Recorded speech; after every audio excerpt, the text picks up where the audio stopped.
In this class, we are going to discuss Newton's rings. In the last class, we were discussing thin film interference, and we saw that different colors can be seen on the surface of a soap bubble or on a oil layer spread on a road due to the interference of light waves reflected from the top and bottom layers of a thin film. Then we obtained an expression for path difference between two light waves reflected from the top and bottom layers of a thin film. We got it as delta is equal to 2 mu t cos r, where mu is the refractive index of the film, t is the thickness of the film, and r is the angle of refraction.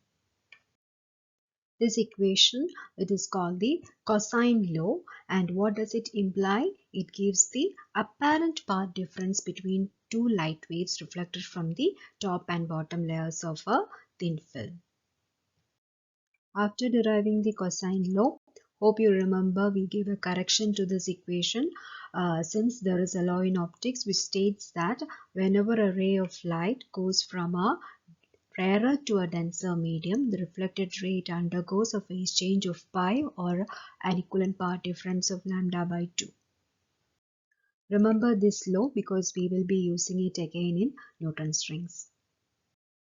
Then after applying the correction, we got the actual path difference as equal to 2 mu t cos r minus lambda by 2.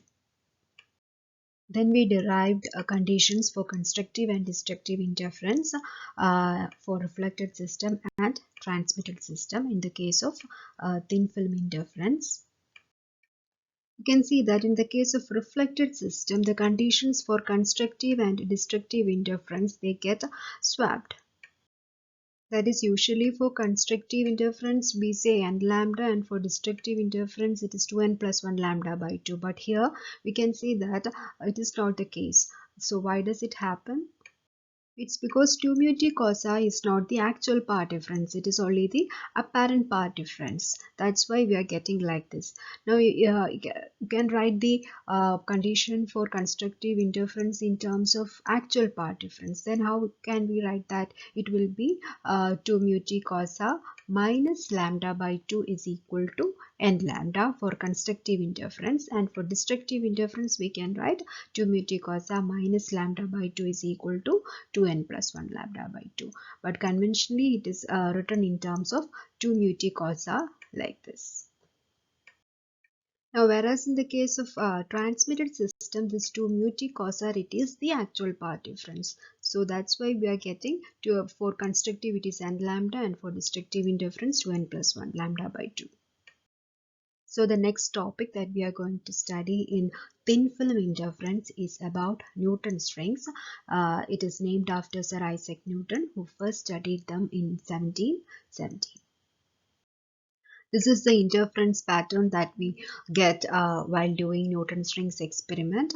Here you can see that the fringes, they are circular in shape. Actually here we are getting concentric dark and bright rings, and at the center you are getting a dark spot.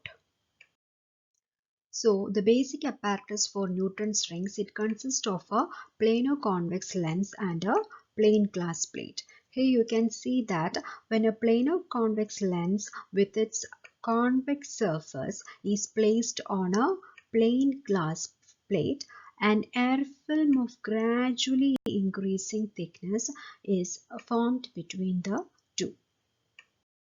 Hope you remember when we derived the cosine law, there we considered a thin film of uniform thickness T. But in this case you can see that the thickness of the air film, it is not uniform. At the center it is having minimum thickness, and as we go radially outward, the thickness of the thin film, it increases gradually. So it is having non-uniform thickness.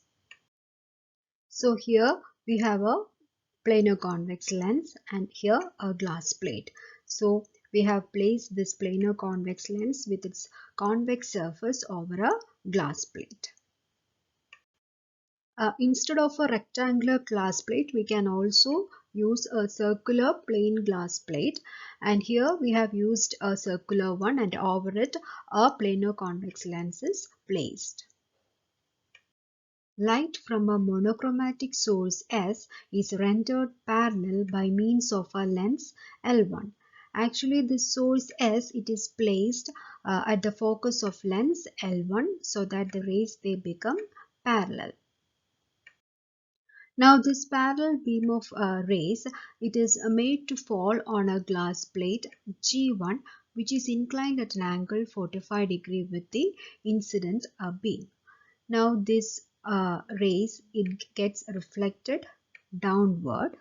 I think you must have studied this in your +2, where if you keep a glass plate inclined at an angle 45 degree, the horizontal beam of rays they become vertical. So now the beam is reflected normally onto a planar convex lens L placed on a glass plate G. So here we have air film between the convex surface of the planar convex lens and the plain glass plate. So when light rays fall normally onto this system, it gets reflected from the top and bottom surface of the thin film, and they undergo interference and produces circular dark and bright fringes, which can be observed by looking through a traveling microscope focused onto the system. So the first question which comes to our mind is why fringes are circular. Now imagine a thin film of thickness T. You can see that this thin film with thickness T, you can see over here too. So it lies at the same distance from the center where the planar convex lens just touches the glass plate. So is the thin film of this thickness T only at these two sides? No, it is when you imagine a three-dimensional case, it is actually in the form of a hollow cylinder. Okay, this thin film, the shape of this thin film, it is in the shape of a hollow cylinder. So this is our thin film of thickness T. Here it is T, here also T. The thickness is T everywhere. Then this is the convex surface of the planar convex lens, and this will be the glass plate. This is the upper layer of the uh, thin film, and this is the lower layer. So when you look from above, the shape of the thin film, it will be circular. So if the light rays reflected from the top and bottom layers of the thin film, if they satisfy the condition for constructive interference, we will see a bright ring, and if it satisfy the condition for destructive interference, we will see a dark ring. So why the fringes are circular? The answer is the locus of the points having the same thickness here on each side the thickness is T. So the locus of the points having the same thickness of air film, it falls in the form of a circle when you look from above. So therefore the fringes they take the form of concentric rings.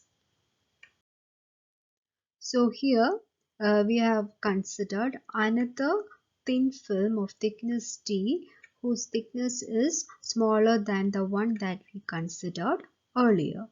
So here when a light gets reflected from the upper and lower surface of this thin film, you will either get a dark ring or a bright ring. So that's why here they have said as concentric rings. So next is, why are we getting a dark spot at the center of the interference pattern in Newton's rings?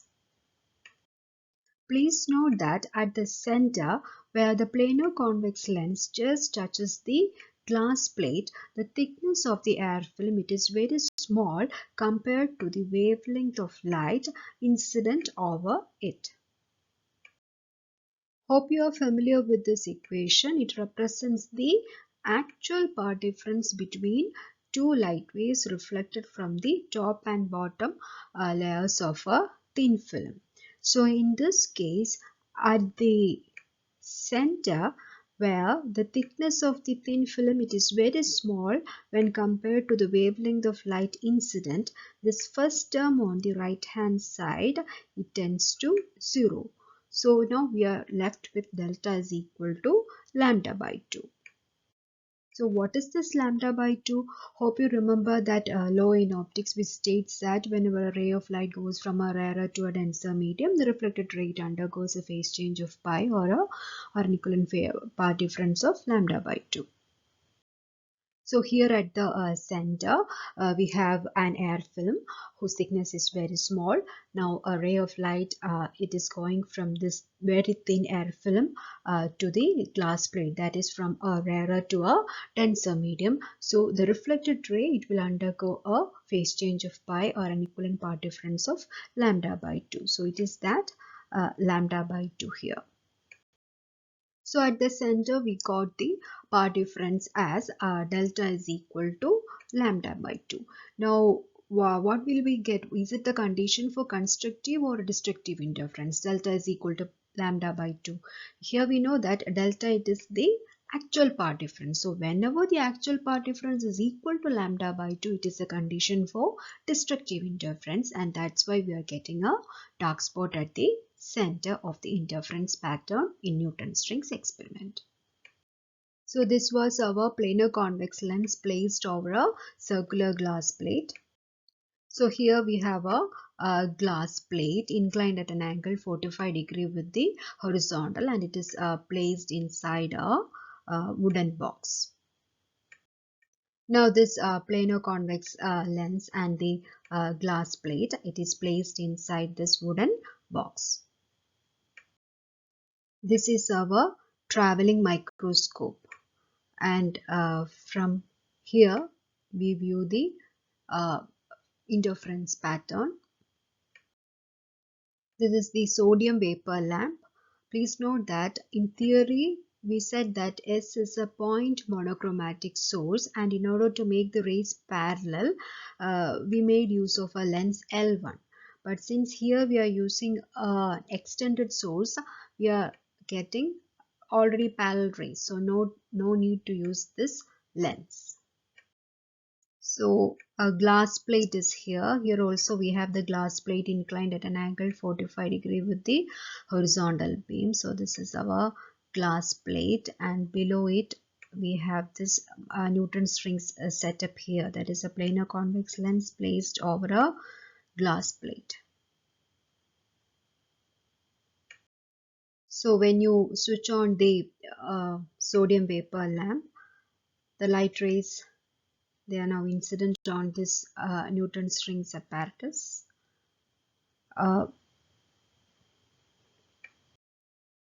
This is the front view of the apparatus. On looking through the microscope, you can see the interference pattern. These pictures were captured using the camera in my phone. Here you can see horizontal and vertical crosswires of the microscope. At the center, you are getting a dark spot accompanied by alternate dark and bright rings.